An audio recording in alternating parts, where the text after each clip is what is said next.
Some of us go through life and go through our careers blessed and lucky to be exposed to great leaders.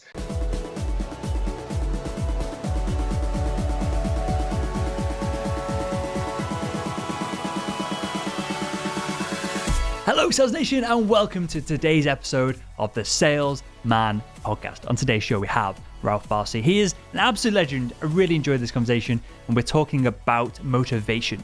Intrinsic, extrinsic, how we can motivate ourselves to have more success, both in sales and in life in general. You can find out more about Ralph over at ralphbarsi.com. Link to everything, including that, in the show notes to this episode over at salesmanpodcast.com. And with all that said, let's jump into today's episode. Ralph, welcome to the Salesman Podcast. Thank you, Will. It's a pleasure to be here. How are you today? I'm good, sir. I'm glad to have you on. And we're going to dive into motivation, inspiration, all this good stuff that you maybe there is data or numbers we can put on it perhaps later on in the interview, but it seems like it's the intangible stuff like this that makes the biggest difference once you've got your sales basics down, once you've got a process. I think motivation and that extra hour of work you do when everyone else has gone home and the competition has gone home because you're motivated and you're driven, perhaps that's the difference between kind of good and great in this space. And something I want to start off with here is something that I've had to battle with myself when I first joined in sales. And I want to ask you kind of like just straight up on your experience on this. Are sales professionals more externally motivated than they are intrinsically motivated? And what I mean by that is, do sales professionals typically get motivated by the sales manager motivating them, or are they motivated internally for success? What a question. What a great way to set the tone and start off. So I think I'd be making a very general statement if I were to say, yes, salespeople are driven externally by money, or they're driven by their leaders, or the opposite. If I were to say it's all intrinsic, because we're all different, Will. But I can speak from experience. I was an individual contributor. I was a salesperson that managed a territory and carried a bag and had a quota to hit, et cetera. And I've also led a number of teams. And in my experience, the best salespeople are motivated by both. They're very, so on the intrinsic side, they are very in touch with their purpose. They have gone through a self-assessment, asking themselves why 5+ times to arrive at the root cause and to really get an understanding of what wakes them up every day and gets them into the office or gets them out into the field. There's got to be a greater purpose that they are chasing, or that's pulling them towards some of their grander goals. That's going to get them to stay motivated and really maintain that inspired feeling that you mentioned earlier. On the external side, some of us go through life and go through our careers blessed and lucky to be exposed to great leaders, people who have a strong EQ as well as a strong IQ, and highlight areas that we might not be thinking about that motivate us to get after the goal and do our very best and bring the best version of ourselves to the workplace and to the marketplace. So it is a little of both. For some, it's more external. For some, it's more intrinsic. But that's been some of my observations in my experience. So we're going to go super deep, super quick with this, Ralph. For anyone listening who hasn't performed, as you described then, a self-assessment, asking why multiple times to find the deepest underlying, it's almost like a primitive drive to achieve X, Y, Z. Is there a process to do that that's more complex than ask why until you can't ask why anymore? Is it more complex than that, or is that the best way to go about it? In my experience, that's been the best way to go about it. But one model that I've used over the years comes from Tony Robbins, and he calls the model RPM. And this is a great model to get started with if you've not yet done this self-assessment and you're looking for some framework to work from. So starting with the R, that stands for results. So unless you understand what outcome you're really after personally and professionally, it's really difficult to go towards it. So identify what that outcome or what that list of outcomes looks like for you personally that you know is going to fire you up to do great work. And then the P stands for the purpose that we just talked about. For me, my purpose pretty much stems from my family and setting a great example for my children. I have 3 boys who are now young men, and I know whether they tell me or not that I am leading by some example. And it's important for me to put the best example out there for them so that they're inspired to get in touch with what their purpose is. And then the M of the RPM just stands for massive action. Because once you've identified the outcome or outcomes and you're in touch with your purpose, then it's very easy to execute and to do what you need to do to get towards that outcome. So try the RPM model to get started. And then, of course, within that model, you can ask the 5 whys, get to root cause, et cetera. But it's a great starting point. You aligned something else up with this as well, which I think often gets missed. And clearly this is a B2B sales show, but my goal and the purpose of everything that we're doing is to help salespeople thrive in sales, not just hit target, but have, obviously an amazing time and the perhaps even the easiest time doing it so that they've got more time, flexibility, whatever it is to do the things that really matter to them. I always approach my audience that they, should enjoy selling, but then it's really the underlying, the ability to increase your cash flow with the amount of hustle or resources that you're putting into it that allows you to do crazy things in your personal life as well. So what I want to ask here, because you brought this up in passing, should we have separate goals? Should we have personal goals and then should we have professional goals, or is it all the same thing? I think it's the latter, Will. I really think that the personal and professional outcomes must complement each other. Otherwise, you're struggling with this dichotomy every single day as you're at work and half of your mind and half of your actions are in your professional world where the other half's in your that just doesn't fly. It doesn't last very long. It's not sustainable. And I'm really grateful that you called out B2B and sales. I mean, that's near and dear to my heart. It's our community, it's our industry, it's our profession, and I take it very seriously, as I know you do. So I guess my reminder to everybody in our community is, hey, the customers and the prospects and the suspects that you're interacting with on a daily basis to hit your quarterly number or your annual number, guess what? They all have purpose as well. They all have outcomes that they're driving towards. They're trying to take massive action on their end. So it's up to you, especially the salespeople in the B2B world, to find out what those triggers are and what those outcomes are. And even further, if you can get there, find out what the purpose is of your prospects and customers and suspects so that you can help them arrive at those outcomes as well. And now you're really cooking with gas when you're in touch with what their outcome is and you're not so much focused on what yours is. How deep should we go with these conversations? We're kind of going off self-motivation, but I'll drag us back over there in a minute, Ralph. But when you're dealing with customers, how deep should you go with these questions? And what I mean by this is, what happens if they don't know what their purpose is? Should we be pulling on those strings at that point, or should we just go to where they're comfortable of talking about? Because I've been in sales conversations, because I like getting deep with all this kind of stuff. And my experience in medical device sales, I'd be spending a lot of time with the surgeons, whether it's on training courses or at conferences or in theatre. And it's if it's a 7-hour procedure and you're stood there with your spine crooked, kind of like going from foot to foot because you're all achy, you end up having crazy deep conversations with people. And a lot of the time, because I'm interested in it, it turns into almost like a therapy session. And I've had both good and bad effects from that, of massive rapport, real deep relationships, and then surgeons being like, who is this dude that's asking me all these weird questions when I've gone too quick? So I know I've just thrown a lot at you there, Ralph, but to kind of like summarize this question, how do we know how far we should go with our customers? How do we know whether we are going too deep or not deep enough? First and foremost, you have to be mindful of your pace. Don't try to get all the way to the end right on the first date, for example, or the first conversation. Just focus on going from A to B and incrementally over time getting to know this person. In sales, it's our job to do a few things. Number one, we should represent ourselves as trusted advisors. So you're correct. There's a lot of latent pain in the marketplace where our customers or prospects might not know what they don't know.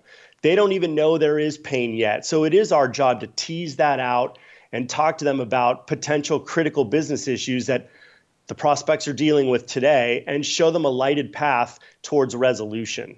So also by doing that and by being sensitive towards, building an increment or a relationship over time incrementally, that is where you're going to establish rapport and credibility with your prospect. And from the outset, you need to make it very clear that you're in the game to build a long-lasting, trusted relationship and even friendship over time.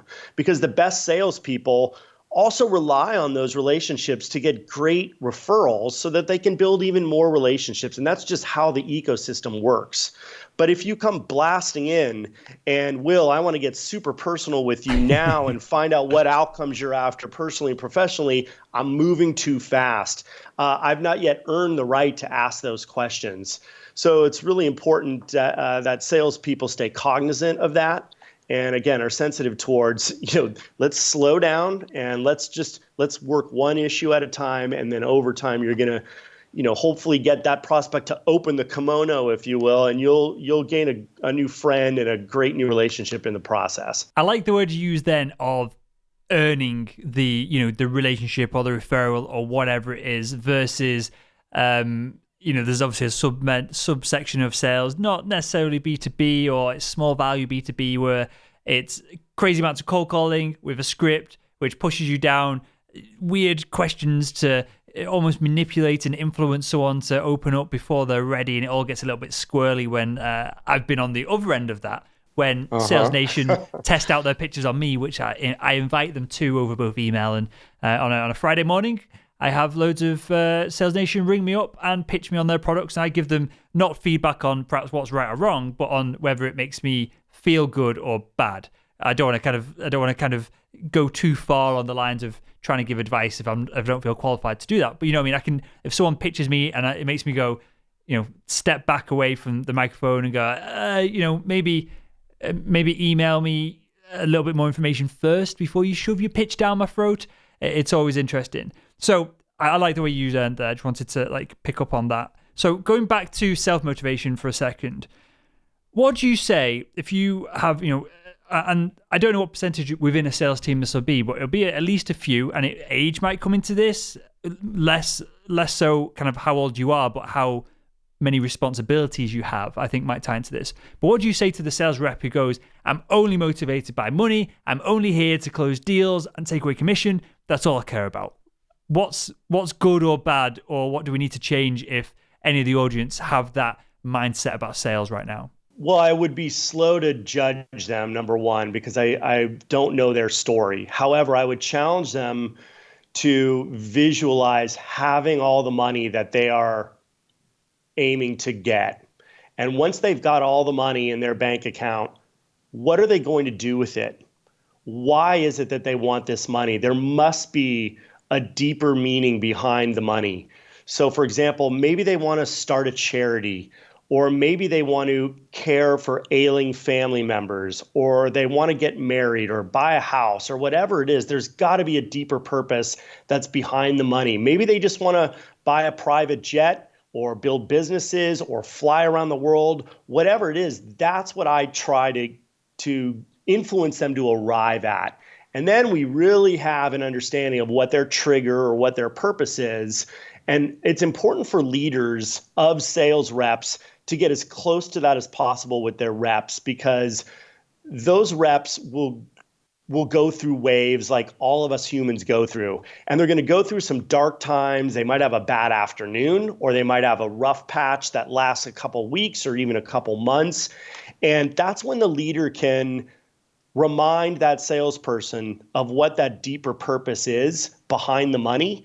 And typically that pulls them out of the morass of a bad day and kind of gets them back on track. Cool. That's what I wanted to get at, this idea and this concept that money is just something you exchange for something you actually want. And maybe there's a label and the status of being a millionaire, having $1 million or pounds in the bank or whatever. But I think for most people who are capable of achieving that probably have deeper and bigger goals anyway. Because I think that a lot of this, and I'm talking about my experience here of interviewing I interviewed someone recently who's worth $100 million, has sold 2 businesses, and he was trying to drill this into me of the cash doesn't matter. It's the opportunities that it gives you. Because clearly we've only got a finite life. You only got so much time to make most of the opportunities. And so the cash gives you the access to these things. So let's make this real for the audience and myself as well, Ralph. Mm-hmm. Are we talking about having a notice board on the office wall with the picture of all the stuff that you want, or the 2.5 kids, or the house, or whatever it is, and every day we wake up and we look at it before we start calling and emailing people? And you can tell from my tone of voice, this doesn't resonate with me. But it might be useful for some people. And Tony Robbins talks about this kind of thing as well, as does Tim Ferriss and a whole bunch of other people. But what's the best way to make this real for us? And once we've found out what we're really aiming towards, how do we keep that within our sights? I love it. So no, it doesn't mean you must have a vision board, for example, because that just doesn't work for everybody. I don't have one either. It doesn't resonate with me either. But there are other vehicles that I use to remind me why I'm getting up every day and what I'm aiming toward. So let's just take you as an example, because you brought yourself up. I mean, look at the wild popularity of your podcast. And I'm just making an assumption here, Will, that as you expand the audience of your podcast, you're likely interacting a lot with your audience offline. You're getting feedback, good or bad, constructive or not. You're getting a lot of accolades and compliments. You're getting dialogue and discussion and probably some great thought-provoking questions from the audience, or ideas on topics and guests. That, I would assume, is very fulfilling to you. And as a result, you double down on the effort and you make it even better for all of us. So that tends to one of 2 core basic needs that every human being on the planet has, and that is contribution and growth. So if you don't feel like you're contributing back to the human race or your marketplace or your business or your team, there's going to be that vacancy. And you might not be in touch with it, but that's what it is that's lack of contribution. And secondly is lack of growth. If we are not growing, we are dying. So it's important to constantly strive to grow and to flourish and to challenge yourself to be even bigger and better than you are today, because it's just a core human need. So I long answer to your question, but I hope it addresses what you were asking. It does. It makes total sense. And what I like doing, and I feel like you will get this and you'll want to give some insights how we can implement it as well, Ralph. But it's one thing to talk about all this stuff of, we need to grow, we need to get out of our comfort zone, that kind of thing. Is there a way to build this into some kind of feedback loop so that every year we assess whether we have grown? And that can be, in your career, that could be building a bigger network. It could be moving sideways from sales to marketing, or whatever the move is. It doesn't always have to be target gets bigger, you always smash target. There's more scope to all this and that. And that kind of like ties into the contribution angle of, is there a way that we can, I guess, process some of this, put it in a process so that we can even measure it? I don't know, so that we can have this feedback loop. So every year we're going, I've contributed more, I've grown more, and then it expands, and that continues this path of happiness. Absolutely. You can't win if you don't keep score. So I like that. That's the first time I've heard that, Ralph. Strong proponent of measuring. We manage what we measure. So measure the progress that you want to see by the end of the month or the end of the year. There's a big difference, Will, between goals and systems. There's a great quote that I love from cartoonist and author Scott Adams, that is, losers have goals and winners have systems. It's one thing to have a goal to hit target by the end of the quarter, but unless you're implementing and executing on processes, systems, formulas, recipes, behaviors, habits on a regular basis, you're never going to reach goal. So it's critical that you establish what those disciplines are going to be. So a great example from a personal assessment or personal goal standpoint might be at the start of the new year, you list the goals that you've got for 2017 or 2018 or wherever, and you start to pin reminders on your calendar every 3 months. And that reminder pops up at the end of March, for example, at the end of the first quarter. And in the reminder, there's your list of goals.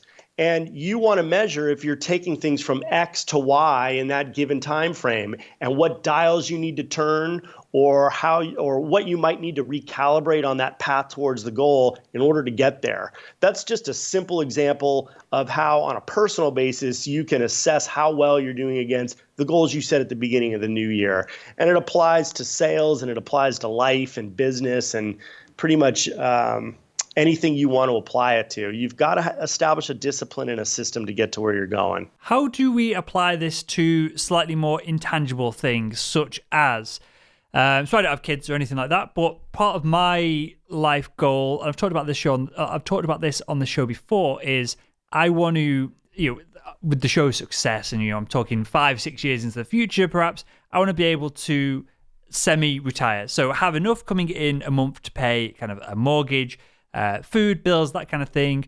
And I'm lucky that my girlfriend's a doctor. She doesn't want to kind of retire early at all. She's super into the world of medicine, so there will always be an income from that side. But I'm planning this out from the fact that she might get ill, she might change her mind. There's children around. There's all kinds of other things that could change. So I'm trying to reduce some of the risk of just living, essentially, in that I want to have an investment in multiple fashions that are as secure as what they can be, that drives just enough so that we could live comfortably, not live a baller life, but again pay mortgage, bills, food, so that I can, when kids are kind of on the table, I can make that decision then whether I want to continue working from home. So the studio is in my kind of flat here in Leeds, and I can look after kids as well as kind of do this part-time. So I'm not kind of skiving from work, because I'm sure looking after multiple children is far harder and more time-consuming than hosting a podcast, but you get where I'm going with this.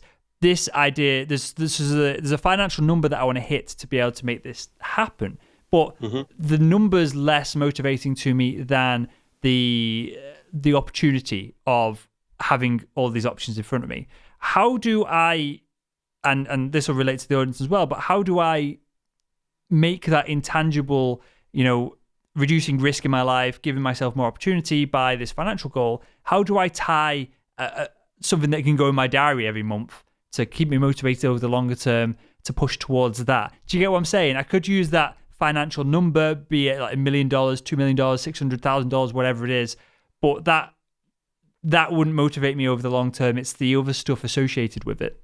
Start with your health, Will.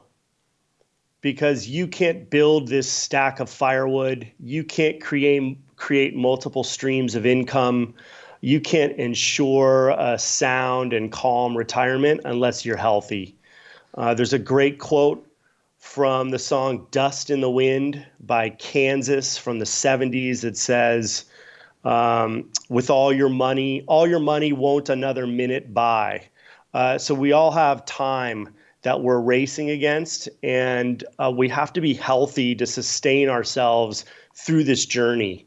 So keep that in mind first and foremost. Make sure you're eating right, make sure you're hydrating, make sure you're exercising, make sure you're creating space mentally and spiritually so that you can go on and retire in 5 years and build your wealth along the way. The fact that you put a timeline on it is fabulous, because what that's going to drive in you is a sense of urgency. Hey, I've got 5 years. I better get my act in gear here, and I better get my ducks in a row so that I can realize that vision in the 5 years. And I can go do what I really want to do and maybe impact even more people. And when you state that goal like you just did publicly, all of us in your audience, we're going to help get you there. It's just, that's human nature as well. There's more good people than bad people out there, and people will move things out of the way in the universe to get you to where you need to go, Will. So establish that sense of urgency and drive towards it. You and I talked about Tony Robbins. in this very talk. And Tony is a protege of a gentleman named Jim Rohn, the late great Jim Rohn, Rohn.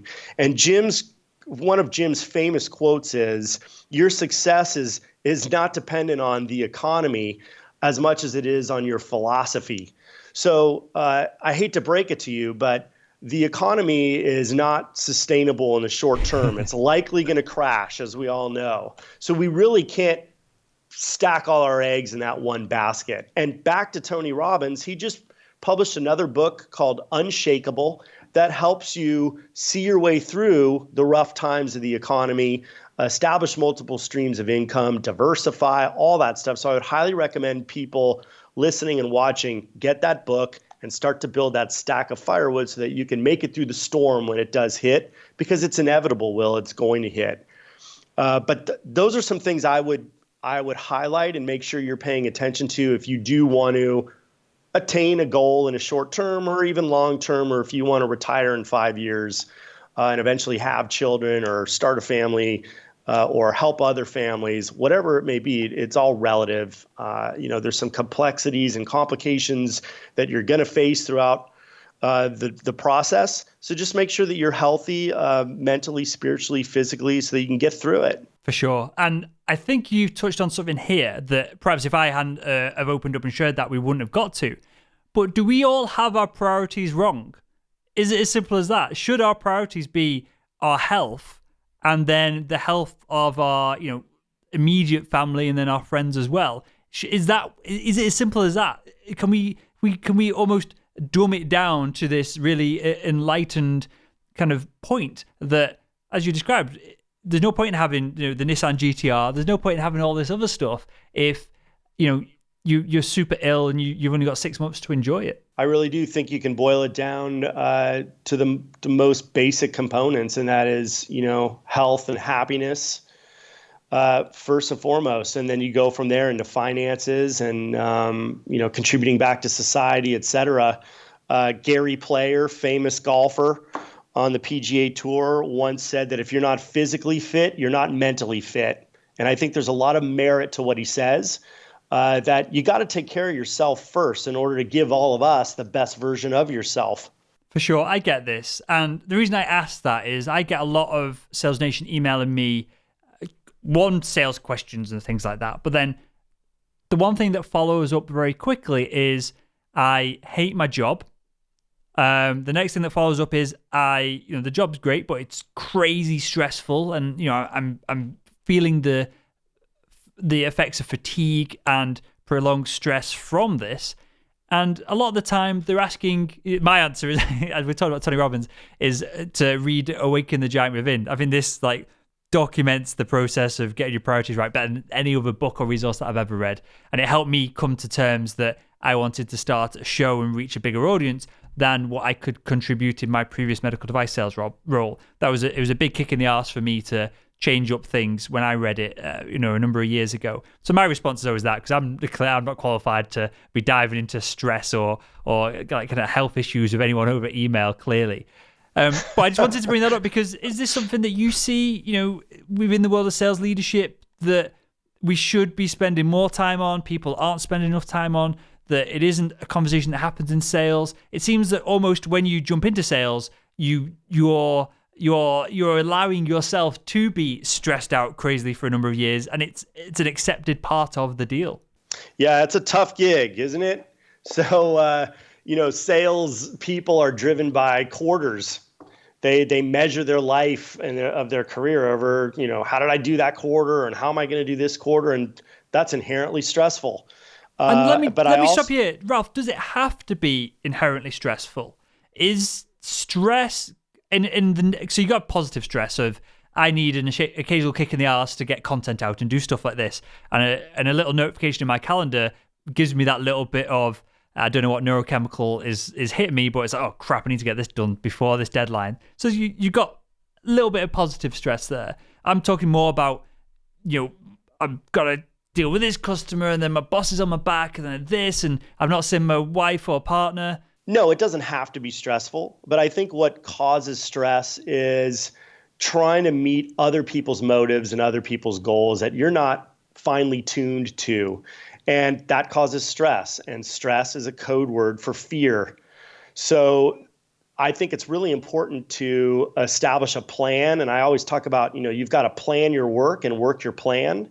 And the better you get at that, at practicing, working the plan, the less stressed you are. What does that mean practically? Because it's all good stuff, but I don't want to gloss daily over execution, it. minute by minute execution of the plan.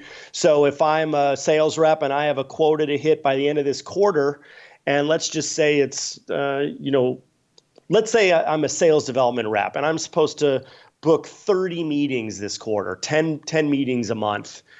Well, if I reverse engineer from the end of the quarter to present, I know that halfway through the quarter, I should have probably 15 meetings. So I measure my progress on a weekly basis, and I already see what the path looks like towards the goal because I've worked it forwards and backwards in my mind. And what's most important is that I've already won in my mind. At least the best sales development reps have already won in their mind. They've already visualized smashing that quota by the end of the quarter.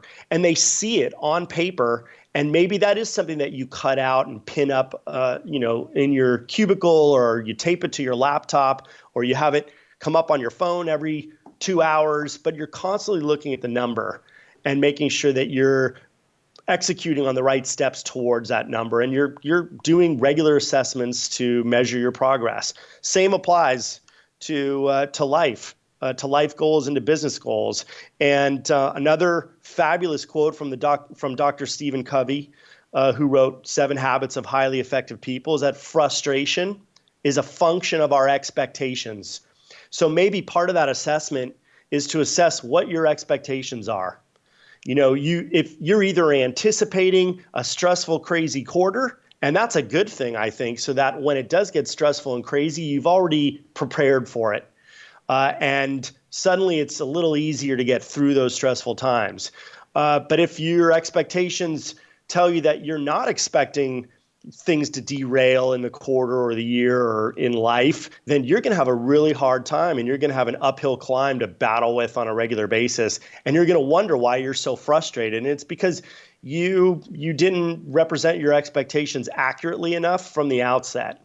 It's not too late to fix them. It's not too late to recalibrate if you need to, but it's important to know that. This makes a lot of sense. I know from my perspective, both in sales and now with the podcast, I'll give both examples.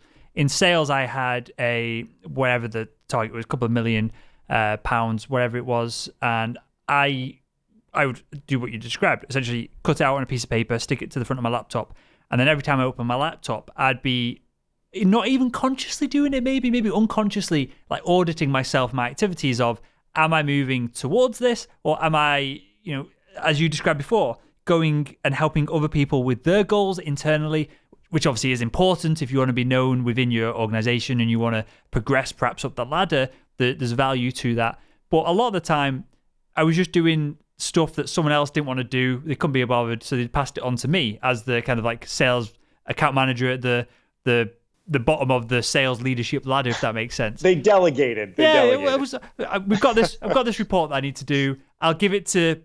Our team was 7 lads, I think. So I was like, I'll give it to the lads. They can all do a little bit each, and then it'll all come together. Whereas, and that the sales manager wants to go home early on Friday because they're going watching the football or something, and so that's why it's coming on your desk. So a lot of and so there's another conversation here, a deeper conversation of whether salespeople should just be selling or whether they should be doing all this other stuff as well, all the admin side of things. But anyway, I had this number stuck to my laptop, and every time I opened it, it was a reminder of I should be moving towards this. But then with the podcast as well, my intangible goal is to help the audience thrive in sales. Again, to have so this is a brilliant example.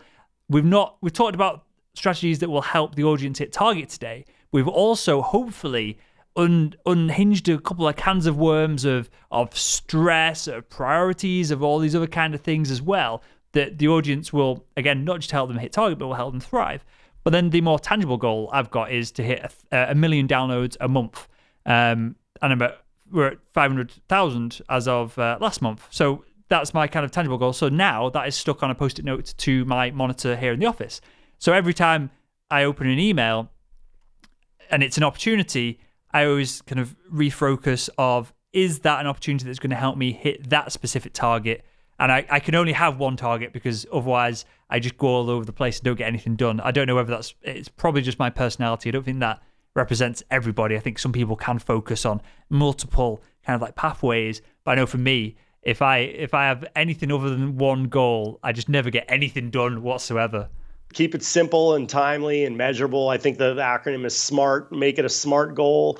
There's a reason why objectives and key results or big, hairy, audacious goals are limited to maybe 3 goals, because that's make it very simple and hack away at the unessential, and you'll get there. And knowing you will, when you reach 1 million, you're probably going to triple that goal and bring it up to 3 million and so on and so forth. Honestly, I don't know, Ralph. So this will be a point that I'll reach. At 1 million downloads a month, the sponsorship and partnership opportunities, never mind the sales industry, we're talking like Toyota or whoever, they want to be in front of that audience. At which point, my financial goals will, as we talked about, semi-retiring early. Oh, a better way to describe it is becoming financially independent, perhaps, because I'm always going to work. I can't last 2 minutes watching TV or anything like that. I'm not ADD, but I've got a little streak of that in me that I have to be doing something. I have to be growing something. Otherwise, I just get bored out my brain. So we're talking about same here. Yeah, I can get that, mate. So so I'm talking about becoming financially independent. That's probably a better way to describe it. So at 1 million downloads a month, that becomes feasible within a 3 to 5 year window, depending on how low I can keep my costs during that window. And obviously, there's unfactorable elements that will come into that of people being ill, people moving, girlfriend wanting a house, all this kind of stuff. So I'm appreciative of all that. But honestly, I think at that point, my goal might shift to really, really help a million downloads worth of people a month and go deeper with them versus just increase the width of it. I think that might be the shift. I just thought it'd be an interesting insight for you there as you were saying that. And everyone makes this assumption that you want your audience to just be as big as possible, but I think there's real value, and this might be suitable for salespeople as well. If they think of it like this, I'd rather have 20 amazing customers that will are loyal to me and will order with me every single year versus 100 customers that they don't really give a shit. Like over the long term, you might win the business, you might not next year. And that's been my focus of all of this. And I think that might relate to the podcast kind of in that 18 months, 2 years time that's going to take us together. That's a fabulous take. And I couldn't agree with that approach more. And now that you've called that out. So I think it's Seth Godin or maybe Tim Ferriss who talk about the first 1,000 followers. And really Kevin focusing on Kevin Kelly. I'll link to the article in the show notes. Tim Ferriss talks about him all the time. It's the founder of Wired magazine. 1,000 True Fans is the article. There it is. 1,000 True Fans. Thank you. I think that's gold to be able to tend to them and make sure that you're providing that audience what they're expecting and going beyond those expectations. That's going to bode well for everybody. It's going to create a win-win situation. Another great influencer that I've followed for some time now is Ramit Sethi. Are you familiar with Ramit's work? Only on a surface level, as an entrepreneur versus his work as in the specific products. Sure. So he's, I believe, based in both New York and San Francisco and runs I Will Teach You to Be Rich as a blog and a business, and is also an author of a book titled the same, and also runs another company called Growth Lab. And what I love about Ramit is when he is bringing people into his program to teach them how to start freelance businesses based on their passions and their skills, he's excellent at disqualifying people. And for example, he won't bring in anybody into his program who's in credit card debt of any kind and of any amount. And as a result, I'm not part of his program because I have a little bit of credit card debt. So he's disqualified me as somebody who's going to be part of his program because I need to get my house in order first before I can really take it up a notch or two. And I really admire that. And I think it speaks to what you're talking about too, Will, where you just got to sometimes disqualify folks that you might not want in your audience. And if people unsubscribe, maybe that's a good thing. And that the million that you do acquire are your true fans, true followers, and could do good work in their worlds as a result of being part of your audience.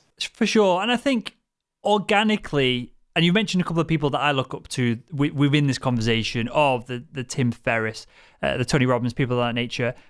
My thesis on this, and I might be totally wrong, and we might catch up in 10 years' time, and I'm wearing 4 Rolexes, and I've just arrived on my private jet, and I've got 15 million subscribers a month kind of thing, and I'm like, sod it, I'm just rinsing everyone for everything that they've got. It's very unlikely that that's going to happen, but it's almost never going to happen, but it could happen for whatever reason. I just turn into a complete arsehole. But I think if you do that, very quickly that audience disappears. And when you look at people like Tim Ferriss, Tony Robbins, people of that nature, they've been putting out content forever. And I think the value of all of this lies with long-term, not necessarily relationships with individuals, but like deeper relationships with individuals. And where I'm going with this is, I think it could be potentially useful for the audience to even just audit the industry, the amount of decision makers that they've got in front of them, and see really how many people can make them hit target over the long term. So for me, medical devices, I would only have to have, say, 20 urologists buy from me every year, and their associated accounts. So the procurement team, the CFO of the hospital trust, the nursing staff, all headed up perhaps, if you want to give it a weird structure, because it's not headed up like this at all internally, but headed up by that individual urologist. So my 1,000 true fans becomes 20 key decision makers, which becomes say 100 influencers, and that's a manageable number of people that you can legitimately kind of be business buddies with, isn't it? Oh, absolutely. It reminds me of Metcalfes Law of networking. If you have 2 phones, you have 2 connections. If you have 5 phones, you have 10 connections. If you have 12 phones, I think it is, you have something like 60 connections. So if you just focus on that small number of your very best customers or your very best prospects and you do the numbers, it can go very well for you. If you're treating them with exceptional service and you're paying attention to their business and you're providing answers, as we talked about at the beginning of our discussion, and you are a true, genuine, sincere, trusted advisor of theirs, and you're a partner of theirs as well in this business relationship, it's, again, you create a win-win situation, and it's probably much more fulfilling and much more rich than the huge network of people that you're paying half attention to. For sure. I think in this case, depth trumps breadth, and it's much better to go deep than to go wide, and be an inch thick versus a mile deep. For sure. And of course, this aligns with your deal size, it aligns with your industry, your vertical, decision makers, all this kind of stuff. I'm not saying that you need just to be best friends with 2 people and you're going to make millions. Clearly, there's a strategy to it. But with that, Ralph, I've got one final question, mate, that I ask everyone that comes on the show. And that is, if you could go back in time and speak to your younger self, what would be the one piece of advice you'd give him to help him become better at selling? I would encourage him to show his work. So we talked earlier about salespeople dealing with the frustrations of sales or the stresses of sales. Write it down, share the experience, chronicle it, journal it, expose it. I think everything in life that happens to you is great copy. And so if you could tell your story and help people connect the dots from your mistakes or from your stresses or from your successes, you're helping out, you're contributing back, and you're growing in the process. So that's what I would tell my younger self. Hey, write it down, get it out there, share with others what you're going through, and I think you'll all grow in the process. That would be some words of wisdom I'd give. I love this. Great question. Thank you, sir. One of my biggest regrets of doing the show from 18 months ago to now is not better documenting the progress. So this time last year, I was still living with one of my good mates. I moved in with him to keep my kind of like rent costs. Well, they were almost insignificant at that point. And all my like bills and food and everything, because we split the kind of bills and obviously, and we cooked for each other and all this kind of stuff. Because I wanted to give myself a decent runway to get the podcast launched and all the other stuff I was doing at the beginning when we first launched the website and all this kind of stuff. And I was too embarrassed to document things with video then because it was really crappy. I was in his house. There's literally the box room that barely fitted a single bed in was my office. And the video footage in there was atrocious because the lighting was terrible. And it was really hard at the time to even just create content and to even just to think slightly bigger. I moved from there into a flat in Roundhay about 6, maybe 8 months ago now, and it was again Roundhay's a really nice place in Leeds, and I know that I'm kind of like successful in the realm of just living in the UK and having healthcare and all this kind of stuff. So I'm grateful for all that. But I'm still going to moan about the situation I was in. Of the the flat I was in, the only flat I could afford, it didn't even have a shower. So I was having a bath every day, which is a massive time suck and a pain in the ass.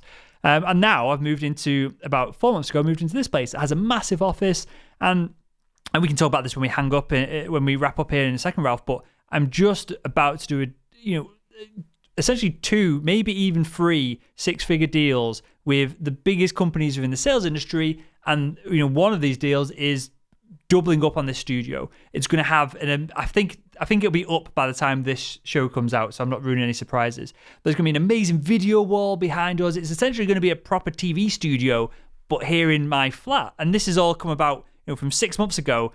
The video that we did, the camera was right in front of my face because the wall behind me wasn't big enough to have anything on it. It was just so anyway. The long story short, I really regret not documenting that, and I didn't do it at the time because I didn't want to look like an idiot. I didn't want to look unsuccessful. But now, this narrative and this story of having documented would be really valuable to anyone else who wants to start a podcast or a media company or anything like that. And so I just wanted to piggyback onto your point there of that was something that I really regretted. I understand completely. I feel the same way about some of my experiences in my career, but hey, we can only look forward, right? And keep moving forward. So next time I'm in the UK, I'm likely going to visit you in that brand new studio in person. How about that? Love it. Literally Wednesday today. It's all arriving on Friday. So it'll be awesome. Set up. It's arriving on 2 pallets. And clearly I don't have a forklift truck to get them the pallets off the back of the truck. So the delivery people are going to have to give me a hand and shift it off. But yeah, again, we can talk about it like nearer the date, mate, but it's going to be fantastic. And I appreciate that. And with that, Ralph, I was going to say, take care of them. Remember, they too have a purpose and results, and they're taking action. So get in touch with that. All right. Just it doesn't matter if they're the ones with the forklift kind of bringing in 2 pallets and they're going to be off in 20, 30 minutes. Just get to know them real quick if you can. For sure. Make sure they're having a good day. My solution for all this is to just get them a coffee. That's if you're goes a long way. If you're the first or fourth delivery in the morning and you're lifting stuff around, just a warm brew when you've been driving in a manky van all day is kind of that's my insight to that. And with that, Ralph, I want you to tell us a little bit about. Well, we can find out more about you, of course, but then you've got a really interesting twist on your email subscriber list in that you reply to everyone in person, and it's not all weird and automated, which was unique. No other guest on the show has ever come out with anything like that. So tell us more about yourself. Well, we can find out more about yourself, Ralph, and then how we can get on that and experience it. Thanks, Will. Sure. So my URL is ralphbarsi.com, RALPHBARSI.com.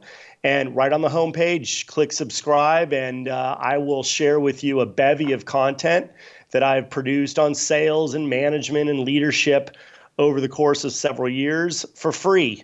And I do that by way of a personal email, of which you also become part of a mailing list. And every now and then I'm going to reach out to you in person to answer questions, et cetera. And I'll do that until the math catches up with me and it just doesn't scale any longer. But as of now, I might have 8 to 10 subscribers, so it's doable. But in all seriousness, as the audience grows, I do make it a point to get in touch with them personally through email.